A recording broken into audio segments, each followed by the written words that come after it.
Bismillahirrahmanirrahim. Alhamdulillah, wassalatu wassalamu ala rasulillah wa ala alihi wa ashabihi wa man tabi'ah. Ashhadu an la ilaha illallah wahdahu la syarika lah wa ashhadu anna muhammadan abduhu wa rasuluhu la nabiyya ba'dah. Allahumma salli wa sallim wa barik ala muhammadin wa ala alihi wa ashabihi ajma'in. Rabbi shrah li sadri wa yassir li amri wa hlul 'uqdatam min lisani yafqahu qawli, amma ba'd. Hadirin sidang jamaah salat maghrib dan isya yang dimuliakan Allah Subhanahu wa taala. Alhamdulillah kita bertemu kembali insyaallah untuk melanjutkan pelajaran kita terkait dengan sifat salat dari rukun yang 13. Alhamdulillah pada pertemuan kita yang sebelumnya kita sudah membahas rukun yang pertama, yaitu terkait dengan rukun niat. Insyaallah pada malam yang berbahagia ini kita akan membahas dua rukun sekaligus, yaitu rukun tentang takbiratul ihram dan rukun yang ketiga yaitu berdiri atau qiyam. Dalam literatur para ulama fikih, para ulama menyebut urutan nomor 2 dengan nomor 3 ini berbeda-beda. Ada yang menyebut urutannya bahwa rukun yang kedua itu adalah takbiratul ihram, sedangkan urutan yang ketiga yaitu berdiri. Tapi sebaliknya ada juga ulama yang menyebutkan rukun kedua itu berdiri, rukun ketiga itu takbiratul ihram. Pertanyaannya sederhana, kenapa ada perbedaan di kalangan para ulama dalam penyebutan urutan, khususnya untuk rukun nomor 2 dan nomor 3? Jawabannya adalah perbedaan yang terjadi di kalangan para ulama karena pelaksanaan rukun kedua dengan rukun ketiga itu dilakukan secara sekaligus di satu waktu. Sepakat tidak ada perbedaan pendapat di kalangan para ulama. 4 mazhab sepakat bahwa tidak sah takbiratul ihram jika tidak dilakukan dalam kondisi berdiri. Jadi berdiri melakukan takbiratul ihram. Atas dasar itu sebagian orang mendahulukan berdiri daripada takbiratul ihram. Ada juga yang menyebutkan bahwa takbiratul ihram dan qiyam dilakukan di satu waktu secara bersamaan, jadi yang manapun boleh. Sehingga kemudian jika bapak-bapak membaca rukun kedua, ada yang menyebutkan takbiratul ihram, ada juga yang menyebutkan berdiri, kemudian rukun ketiga juga begitu, maka itu dipahami karena kondisi rukun kedua dengan rukun ketiga dilakukan di waktu yang sama. Katakanlah misalkan bapak-bapak satu langkah lagi menuju posisi berdiri sholat, lalu melakukan Allahu Akbar. Jika kata Allahnya sudah terucap, maka tidak sah takbir karena belum berdiri tegap, karena masih dalam posisi berjalan, belum dalam kondisi berdiri tegap untuk takbiratul ihram. Sebaliknya, berdiri dan takbiratul ihram itu sudah dilakukan bersambung dengan rukun yang pertama yang sudah kita ceritakan atau kita bicarakan sebelumnya.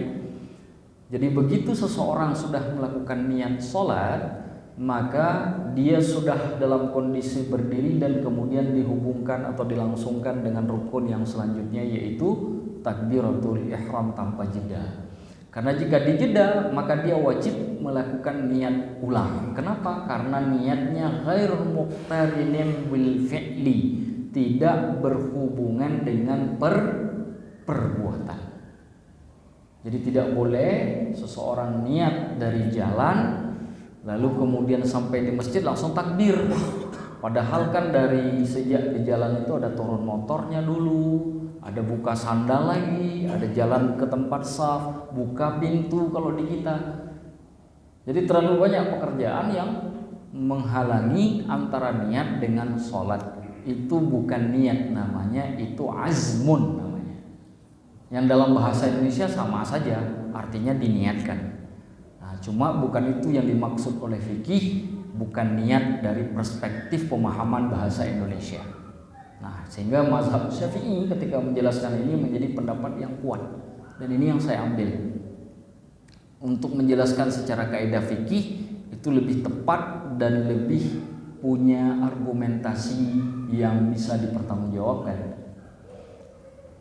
Mari kita masuk ke rukun yang selanjutnya akan kita bahas malam ini. Kita mulai dengan rukun takbiratul ihram terlebih dahulu karena pembicaraannya tidak terlalu banyak. Takbiratul ihram itu artinya membaca Allahu Akbar. Jadi setiap orang yang masuk ke dalam salat mengucapkan Allahu Akbar, dia sudah mendapatkan rukun tersebut. Tetapi yang harus dicatat, nama Allah itu bukan hanya Allah. Tetapi dalam pelaksanaan takbir itu tidak boleh menggunakan nama Allah kecuali kata Allah itu sendiri. Kalau saya menggunakan nama Allah dari Asmaul Husna yang lain, misalkan saya katakan Ar-Rahmanu Akbar, Ar-Razzaqu Akbar, atau Al-Muhyi Akbar, nama-nama Allah yang 99, maka tidak sah takbirnya. Tidak boleh diganti kata Allah pada takbiratul ihram dengan nama Allah yang lain. Timbul pertanyaan, kenapa Ustaz? Kan sama-sama nama Allah. Jawaban dari pertanyaan itu adalah meskipun sama-sama nama Allah, akan tetapi antara kata Allah dengan kata yang lain yang menjadi nama Allah seperti Ar-Rahman dan yang lainnya itu dari sisi kandungan sifat berbeda. Kalau saya sebut Ar-Rahman, Allah itu Maha Penyayang, maka tidak masuk kata Al-Adlu di situ, kata keadilan.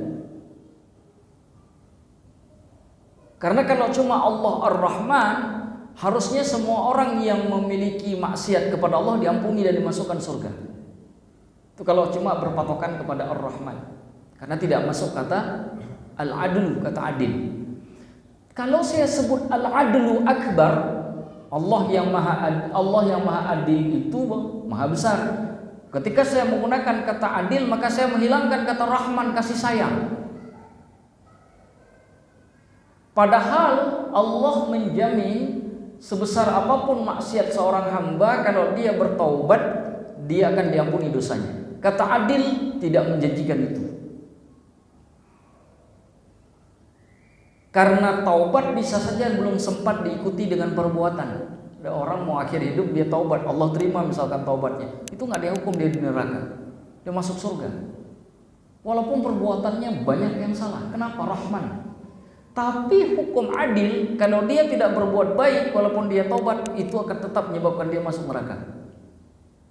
Jadi menggunakan salah satu nama Allah selain kata Allah itu menghadirkan satu sifat dengan menafikan sifat yang lain. Tapi kata Allah itu adalah nama yang mencakup seluruh sifat dan seluruh nama. Kalau saya sebut Allah, di dalamnya ada Rahman, ada kasih sayang.